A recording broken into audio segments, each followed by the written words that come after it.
Most people are likely to come up short on the amount of money they're going to need to save for retirement. So this brings together a bunch of ideas on how to augment retirement savings and also how to make them easier. So what is the main way people can augment? Because, I mean, shy of saying, well, you should have started 30 years ago, had better market conditions, or had someone else start it for you, what options do you have? Well, today, in the existing options, probably the best thing you can do is if you have any moonlighting income, which a lot of people do. Like Uber? Well, tutoring? Yeah, let's use tutoring. It's probably better. You can set some up to 20% typically of that aside in a separate savings account, and you can sort of form your own 401k. So the 401k is largely for employees of big companies. What about everybody else? I mean, is part of the issue that more people need access to a product like this? Because states and all these different, there's lots of initiatives to make sure that, hey, the problem is just that you need access to something like this. Right. You know, and then even if you have access, then still the issue of not having enough in there. Well, fewer than 70% of people in the private sector are covered by a retirement plan at work. So there's clearly a lot of effort that has to be put into getting more people covered. And there are various proposals to do that.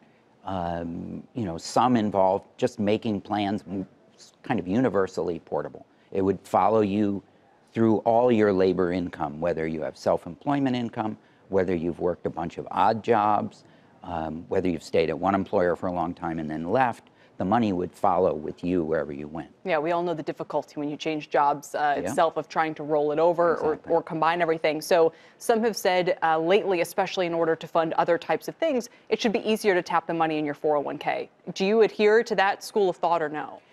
I think that behaviorally, this is a really good idea. It really matches the way real people think about money.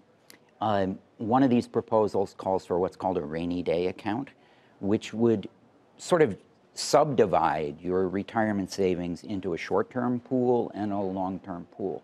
And if you had a legitimate urgent need for the money, you could tap the rainy day account, which would keep you from busting into the long-term money, which would get replenished while you spent down the rainy day account. So of all the things you looked at before I changed topics, what do you think is the most important change that needs to be made to the 401k? Well, I think the single most important thing we need to do is we need to make it easier for people to withdraw money over time after they retire in stable monthly increments.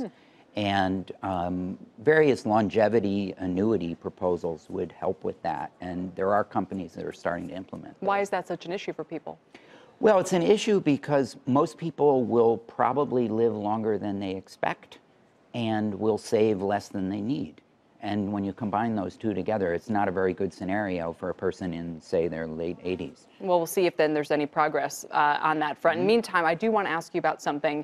What happens if the tax rate on dividends is increased? It's only been lowered to 15 or 20% since 2003. I hear now people saying it's not fair that that unearned income is taxed at a lower rate than earned ordinary income. What happens if it goes back up, do you think? Well, so there's a few things to think about. First of all, the tax rate used to be much higher, as you pointed out, Kelly. You know, whenever tax policy changes, companies and individuals will change their behavior in response. And if we tax dividends more heavily, companies will just find other ways to return money to shareholders. But how will they do that if at the same time we're cracking down on share buybacks, if you believe in the Rubio proposal? Well, we don't know yet for sure. I think a couple possibilities are more companies may choose to stay private, particularly if that aspect of the tax law is designed to address public companies. Now, that's a loophole that Congress could easily close. It's a fascinating point. Yeah, but that's something that policymakers should really be careful of as they design this. Is it as simple as if you tax something, you get less of it? If they raise the dividend tax rate, do you think most people will have less access to it? And does it matter for the vast swath of Americans? Well, I think it does. I think there's a misperception that dividends are received and earned only by rich people. And in fact, they're pretty widely part of middle class taxable income as well. And there are a lot of middle-income Americans who would miss getting dividends if dividends shrank as a result of tax policy.